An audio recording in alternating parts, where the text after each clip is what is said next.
श्री हरि विष्णु की जय मां लक्ष्मी की। आप सबका मेरे चैनल पर हार्दिक स्वागत है। मेरी ओर से आप सबको माघी पूर्णिमा की हार्दिक शुभकामनाएं। पूर्णिमा तिथि भगवान विष्णु की पूजा को समर्पित है। इस दिन भगवान सत्यनारायण की पूजा भी विशेष रूप से की जाती है। माघ पूर्णिमा का दिन भगवान विष्णु को समर्पित है। माघी पूर्णमासी की तिथि को बहुत महत्वपूर्ण माना गया है। इस दिन जप तप और दान से भगवान विष्णु जी की कृपा मिलती है। मान्यता है कि माघ पूर्णिमा की पूजा के दौरान कथा का पाठ करना बहुत जरूरी होता है। ऐसा ना करने से व्यक्ति शुभ फल की प्राप्ति से वंचित रहता है। इसलिए व्रत के दौरान व्रत की कथा को पढ़ना या सुनना जरूर चाहिए। माघी पूर्णिमा के विशेष अवसर पर भद्रा आ रही है। भद्रा कौन है, आइए जानते हैं भद्रा की उत्पत्ति कैसे हुई। फरवरी में भद्रा कई बार आ रही है, जिसमें प्रमुख तिथियां हैं 2, 5, 9, 12, 16, 19, 23 और 28। भद्रा को विष्टिकरण भी कहा जाता है और इस दौरान कोई भी शुभ कार्य जैसे विवाह, गृह प्रवेश करना वर्जित माना जाता है। माना जाता है कि दैत्यों को मारने के लिए भद्रा गंधर्व गदा के मुख और लंबे पूंछ और 3 पैर युक्त उत्पन्न हुई थी। पौराणिक कथा के अनुसार भद्रा भगवान सूर्य नारायण और पत्नी छाया की कन्या व शनि की बहन है। भद्रा काले वर्ण, लंबे केश, बड़े दांत वाली तथा भयंकर रूप वाली कन्या है। इसका स्वभाव भी शनि की तरह कड़क बताया गया है। जन्म लेते ही भद्रा यज्ञ में विघ्न बाधा पहुंचाने लगी और मंगल कार्यों में उपद्रव मचाने लगी तथा सारे जगत को पीड़ा पहुंचाने लगी। उसके दुष्ट स्वभाव को देखकर सूर्य देव को उसके विवाह की चिंता होने लगी और वह सोचने लगे कि इस दुष्ट कुरूपा कन्या का विवाह कैसे होगा। सभी ने सूर्य देव के विवाह प्रस्ताव को ठुकरा दिया। तब सूर्य देव ने ब्रह्मा जी से उचित परामर्श मांगा। ब्रह्मा जी ने तब विष्टि से कहा कि हे भद्रे, बालव कोलव आदि कर्णों के अंत में तुम निवास करो तथा जो तुम्हारे समय में गृह प्रवेश तथा मांगलिक कार्य करे उसी के कार्यों में तुम विघ्न डालो। जो तुम्हारा आदर ना करे तुम उनका कार्य बिगाड़ देना। इस प्रकार उपदेश देकर ब्रह्मा जी अपने लोक को चले गए। तब से भद्रा अपने समय में ही देव दानव मानव समस्त प्राणियों को कष्ट देती हुई घूमने लगी। इस प्रकार भद्रा की उत्पत्ति हुई। भद्रा देवी, अगर हमारे से जाने अनजाने कोई भूल चूक हो तो हमें क्षमा करना। माघ पूर्णिमा जो है माघ मास का अंतिम दिन होता है। इसके बाद फागुन मास लग जाता है। आइए जानते हैं क्या है माघ पूर्णिमा का महत्व और पढ़ते हैं इसकी पौराणिक कथाएं। सबसे पहले बात करेंगे माघ पूर्णिमा का महत्व क्या है। माघी पूर्णिमा के दिन संगम पर माघ मेले में जाने और स्नान करने का विशेष महत्व है।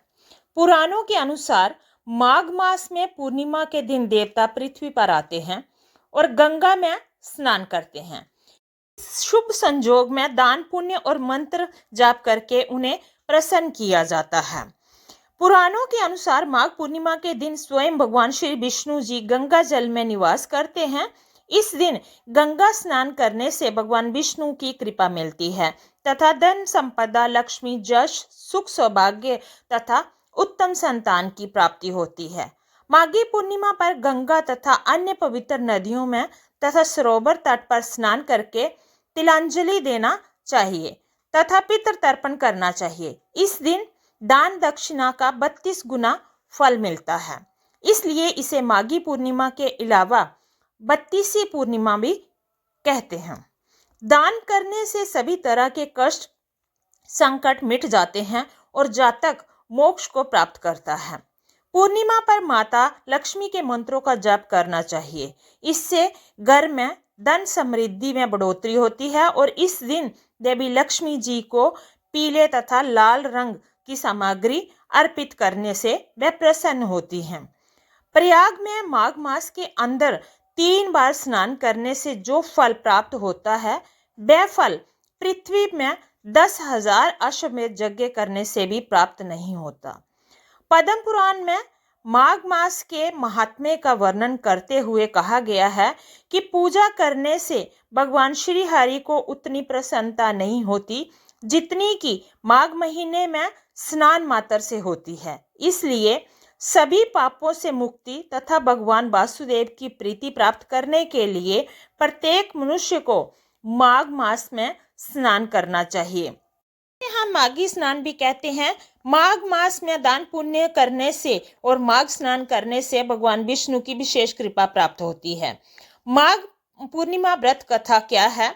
पौराणिक कथाओं के अनुसार नर्मदा नदी के तट पर शुभव्रत नामक विद्वान ब्राह्मण रहते थे, लेकिन वे बहुत लालची थे। इनका लक्ष्य किसी भी तरह से धन कमाना था। ऐसा करते करते वे समय से पहले ही बूढ़े दिखने लगे और कई बीमारियों की चपेट में आ गए। इसी बीच उन्हें अंतर्ज्ञात हुआ कि उन्होंने सारा जीवन धन कमाने में बिता दिया है, अब उनका उद्धार कैसे होगा। इसी क्रम में उन्हें माघ मास में स्नान का महत्व बताने वाला एक श्लोक याद आया। इसके बाद स्नान का संकल्प लेकर ब्राह्मण नर्मदा नदी में स्नान करने लगे। करीब 9 दिनों तक स्नान करने पर उनकी तबीयत और ज्यादा खराब होने लगी और वह बीमार रहने लगे। तबीयत बिगड़ने से उनकी मृत्यु का समय आ गया। वह सोच रहे थे कि वह जीवन में कोई भी सत्कार ना करने के कारण उन्हें नरक में ही दुख भोगना पड़ेगा, लेकिन वास्तव में 9 दिनों के स्नान से, माघ स्नान से उनका उद्धार हो गया और उन्हें मोक्ष की प्राप्ति हुई। इस तरह से माघ स्नान का विशेष महत्व माना जाता है। माघ पूर्णिमा की एक अन्य पौराणिक कथा के अनुसार एक नगर में धनेश्वर नाम का एक ब्राह्मण रहता था। उसकी पत्नी का नाम रूपवती था, जो कि बहुत ही पतिव्रता और सर्वगुण संपन्न थी, लेकिन उन्हें कोई संतान नहीं थी। वह निसंतान थे, इसलिए वो दोनों ही बहुत चिंतित रहते थे। एक बार उस नगर में एक महात्मा आए। उन्होंने उस नगर के सभी घरों से दान लिया, लेकिन धनेश्वर के घर से नहीं लिया। धनेश्वर की पत्नी जब उन्हें दान देने आती है तो वह उसे लेने से मना कर देते थे। एक दिन धनेश्वर भी इस चीज को देख रहा था। सोच विचार करके धनेश्वर महात्मा के पास गया और उसने पूछा कि हे महात्मन, आप नगर के सभी घरों से दान लेते हैं, लेकिन मेरे घर से कभी नहीं लेते, ऐसा क्यों? हमने अगर कोई भूल की है तो हम ब्राह्मण दंपति आपसे क्षमा याचना करते हैं। इस पर महात्मा ने कहा कि नहीं विप्र, तुम तो हमेशा आदर सत्कार करने वाले ब्राह्मण हो, तुमसे भूल तो कभी भी नहीं हो सकती, तुम्हारी कोई भूल नहीं है। महात्मा की बात सुनकर धनेश्वर हाथ जोड़कर बोला कि हे मुनीश्वर, फिर आखिर क्या कारण है आप हमारे घर से दान नहीं लेते हैं? कृपया हमें उससे अवगत कराइए। इस पर महात्मा बोले, हे विप्र, तुम्हारे कोई संतान नहीं है, तुम निसंतान हो और निसंतान दंपति के हाथ से भिक्षा ग्रहण कैसे कर सकता हूँ? तुम्हारे द्वारा दिया गया दान लेने के कारण मेरा पतन हो जाएगा, मैं भी पाप का बागी बनूंगा। बस यही कारण है कि मैं तुम्हारे घर से दान नहीं स्वीकार करता हूँ, अन्यथा और कोई कारण नहीं है। महात्मा के ऐसे वचन सुनकर धनेश्वर उनके चरणों में गिर पड़ा, उनसे विनती करने लगा और बोला, हे महात्मन, संतान ना होना ही तो हम पति पत्नी के जीवन की सबसे बड़ी निराशा है। यदि संतान प्राप्ति का कोई भी उपाय हो तो हमें बताने की कृपा करें। हे मुनीश्वर, हम दंपति निसंतान बहुत दुखी हैं। ब्राह्मण का दुख देखकर महात्मा बोले कि हे विप्र, तुम्हारे इस कष्ट का एक आसान तरीका है। तुम्हें 16 दिनों तक श्रद्धा पूर्वक काली माता की पूजा कर उन्हें प्रसन्न करना होगा। जब काली माँ प्रसन्न हो जाएंगी तो उनकी कृपा से तुम्हें अवश्य ही संतान की प्राप्ति होगी। इतना सुनकर धनेश्वर बहुत खुश हुआ। उसने महात्मा का आभार प्रकट किया और घर जाकर सारी बात अपनी पत्नी को बता दी। इसके बाद धनेश्वर माँ काली की उपासना करने के लिए वन में चला गया और उसकी पत्नी घर पर रहकर माँ काली की पूजा करने लगी। ब्राह्मण ने पूरे 16 दिन तक काली माता की पूजा की और उपवास रखा। उसकी भक्ति देखकर और विनती सुनकर काली माता ब्राह्मण के सपने में आई और बोली, हे धनेश्वर, तू निराश मत हो, मैं तुझे संतान के रूप में संतान की प्राप्ति का वरदान देती हूँ। के साथ ही माता ने धनेश्वर को यह भी कहा कि जो तेरी संतान है वो अल्पायु होगी, लेकिन 16 वर्ष की आयु के बाद उसकी मृत्यु हो जाएगी। माता ने कहा कि यदि तुम पति पत्नी विधि पूर्वक बत्ती पूर्णिमा का व्रत करोगे तो तुम्हारी संतान जो है दीर्घायु हो जाएगी। प्रातःकाल जब तुम उठोगे तो तुम्हें यहाँ आम का एक वृक्ष दिखाई देगा, उस पेड़ से एक फल तोड़ना और ले जाकर अपनी पत्नी को खिला देना। शिव जी की कृपा से तुम्हारी पत्नी गर्भवती हो जाएगी। इतना कहकर माता अंतर्ध्यान हो गई। प्रातःकाल जब धनेश्वर उठा तो उसे सामने एक आम का पेड़ दिखाई दिया, जिस पर बहुत ही सुंदर फल लगे हुए थे। वो काली माँ के कहे अनुसार फल तोड़ने के लिए पेड़ पर चढ़ने लगा, लेकिन उससे पेड़ पर नहीं चढ़ा जा रहा था। कई बार प्रयास किया, लेकिन फिर भी वह फल तोड़ने में असफल रहा। तभी उसने सोच विचार किया और बाद में भगवान गणेश जी का ध्यान किया। गणपति जी की कृपा से इस बार वो वृक्ष पर चढ़ गया और उसने फल तोड़ लिया। धनेश्वर ने अपनी पत्नी को वो फल दिया, जिसे खाकर समय बाद धनेश्वर की पत्नी जो गर्भवती हो गई। दंपति काली माँ के निर्देशानुसार हर पूर्णिमा पर दीप जलाते रहे। कुछ दिन बाद भगवान शिव जी की कृपा हुई और ब्राह्मण की पत्नी ने एक सुंदर बालक को जन्म दिया, जिसका नाम उन्होंने देवीदास रखा। जब पुत्र 16 वर्ष का होने को हुआ तो माता पिता को चिंता होने लगी कि इस वर्ष उसकी मृत्यु ना हो जाए। वे इस बात को लेकर बहुत चिंतित रहने लगे। इस पर उन्होंने देवीदास के मामा को जहां बुलाया और कहा, तुम देवीदास को विद्या अध्ययन के लिए काशी ले जाओ। 1 वर्ष के बाद तुम इसे वापस लेकर आना। रास्ते में जाते हुए तुम दान दक्षिणा देते हुए लोगों की सेवा करते जाना। दंपति पूरी आस्था के साथ पूर्णमासी का व्रत कर पुत्र की दीर्घायु की कामना करते रहे। काशी प्रस्थान के दौरान मामा भांजे एक गांव से गुजर रहे थे। वहां एक कन्या का विवाह हो रहा था। विवाह होने से पूर्व ही उसका वर अंधा हो गया। तभी वर के पिता ने देवीदास को देखा और मामा से कहा कि तुम अपना भांजा कुछ समय के लिए हमें उधार दे दो। मैं अपने लड़के का विवाह करने आया था, लेकिन मेरा लड़का जो है बीमार हो गया है। विवाह संपन्न हो जाए तो आप इसे ले जाना। ये सुनकर मामा ने कहा कि यदि मेरा भांजा ये ब्याह करेगा तो कन्यादान में मिले धन आदि पर हमारा अधिकार होगा। वर के पिता ने मामा की बात स्वीकार कर ली और देवीदास के साथ कन्या का विवाह संपन्न करा दिया। इस तरह से देवीदास का विवाह पूरा हो गया। इसके बाद देवीदास पत्नी के साथ भोजन करने बैठा, लेकिन उसने उस थाल को हाथ नहीं लगाया। ये देखकर पत्नी बोली, हे स्वामी, आप भोजन क्यों नहीं कर रहे हो? इसके पीछे क्या कारण है? आपके चेहरे पर ये कैसी उदासी है? तब देवीदास ने सारी बात अपनी पत्नी को बता दी। ये सुनकर कन्या बोली, स्वामी, मैंने अग्नि को साक्षी मानकर आपके साथ फेरे लिए हैं, आपके साथ विवाह किया है। अब मैं आपके अलावा किसी और को अपना पति स्वीकार नहीं करूंगी। पत्नी की बात सुनकर देवीदास ने कहा, तुम ऐसा मत करो, क्योंकि मैं अल्पायु हूँ। कुछ ही दिनों में मैं 16 वर्ष की आयु होते ही मेरी मृत्यु हो जाएगी। इसके पश्चात तुम्हारा क्या होगा? इस पर उसकी पत्नी ने कहा कि स्वामी, जो मेरे भाग्य में लिखा होगा वो स्वीकार है। जैसा मेरा भाग्य होगा वैसा ही मुझे फल मिलेगा। देवीदास ने उसे समझाने की कोशिश की, लेकिन वो नहीं मानी। तो देवीदास ने उसे एक अंगूठी दी और कहा, मैं काशी जा रहा हूँ, लेकिन तुम मेरा हाल जानने के लिए एक पुष्प वाटिका तैयार करो। उसमें तरह तरह के पेड़ पौधे पुष्प लगाओ और उन्हें जल से सींचती रहना। यदि वाटिका हरी भरी रही और उसमें फूल खिलते रहे तो तुम समझ जाना कि मैं जिंदा हूँ, और अगर वाटिका सूख गई, पेड़ सूख गए, फूल मुरझा गए, तो तुम समझ लेना कि मैं मर चुका हूँ, मेरी मृत्यु हो गई है। इतना कहकर देवीदास काशी चला गया। अगले दिन जब सुबह हुई तो कन्या ने दूसरे वर को देखा।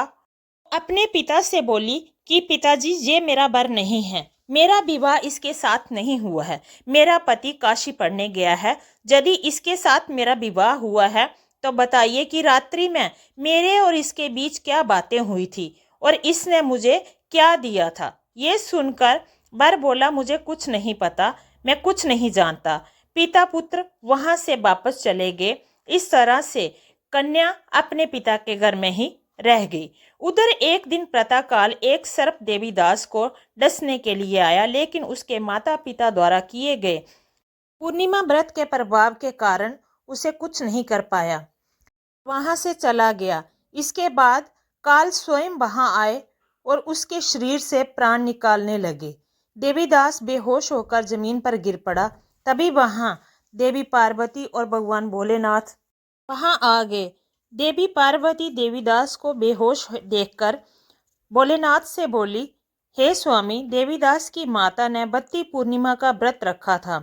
उसके फलस्वरूप कृपया आप इसे जीवन दान दें। इसके माता पिता दोनों ही 32 पूर्णिमा का व्रत करते हैं। माता पार्वती की बात सुनकर भगवान शिव ने देवीदास को पुनः जीवित कर दिया।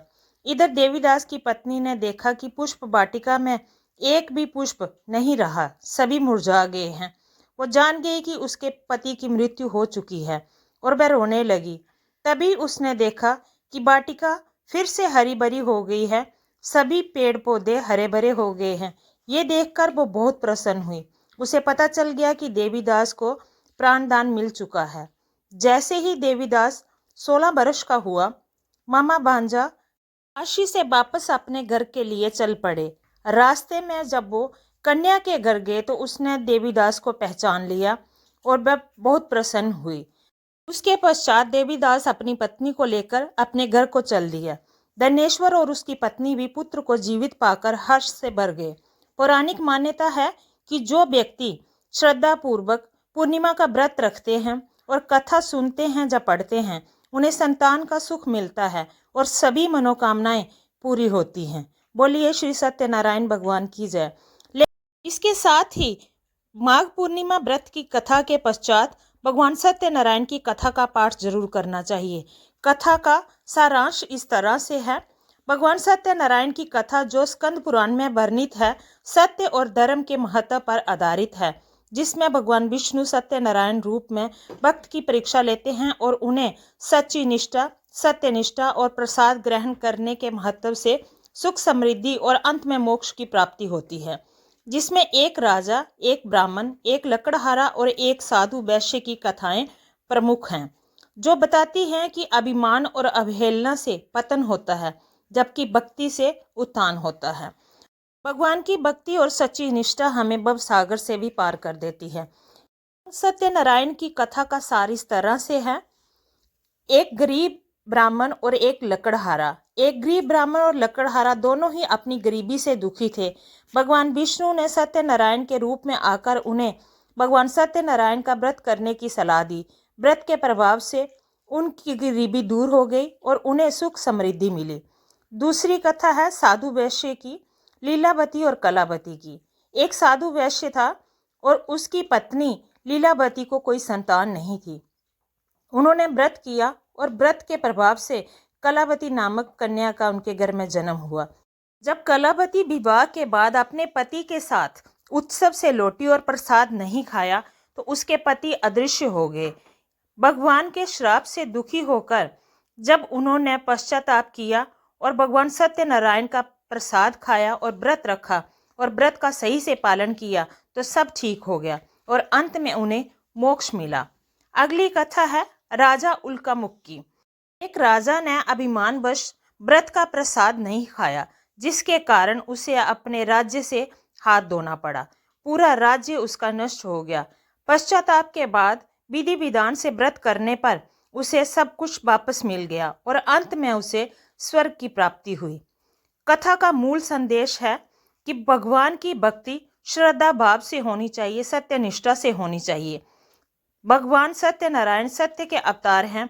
उनका पूजन सत्य और धर्म के मार्ग पर चलने वालों को ही फल देता है। सत्य की हमेशा जीत होती है। इसलिए हमेशा सत्यनारायण भगवान की कथा सुनने के बाद उनका प्रसाद जरूर ग्रहण करें। प्रसाद का महत्व क्या है? व्रत के अंत में प्रसाद ग्रहण करना अनिवार्य है। प्रसाद की अवहेलना करने पर भक्त को दंड मिलता है, जैसे साधु वैश्य के साथ हुआ। अभिमान का त्याग कर देना चाहिए। राजा उल्कामुख और साधु वैश्य के प्रसंग से पता चलता है कि अभिमान और ईश्वर के प्रति अनादर से पतन होता है। यह कथा विभिन्न पात्रों के माध्यम से बताती है कि मनुष्य चाहे जितना भी धनी या निर्धन हो, यदि वह सत्य, निष्ठा और भक्ति के साथ भगवान की पूजा करता है तो उसे जीवन में सभी सुख और समृद्धि प्राप्त होती है और अंत में मोक्ष की प्राप्ति होती है। बोलिए श्री सत्यनारायण भगवान की जय। सत्यनारायण पूजा के लिए पूजा विधि क्या है और प्रसाद क्या है। सबसे पहले है सामग्री। केले के खंबे, कलश, पंचामृत जिसमें है दूध, दही, घी, शहद और चीनी, तुलसी के पत्ते, केले का फल और प्रसाद। प्रसाद जो है आटे का चूरमा हो सकता है, फल जब पंचामृत का भोग लगाया जाता है। इस तरह से विधि विधान से पूजा करने से भगवान सत्यनारायण प्रसन्न होते हैं और मन वांछित फल प्रदान करते हैं। व्रत का महत्व क्या है। ये व्रत कथा सुनने और प्रसाद ग्रहण करने से मनुष्य संसारिक कष्टों से मुक्त होकर वैकुंठ धाम को प्राप्त करता है और भगवान सत्यनारायण की कृपा से धन्य से संपन्न होकर अंत में वैकुंठ धाम को प्राप्त होता है।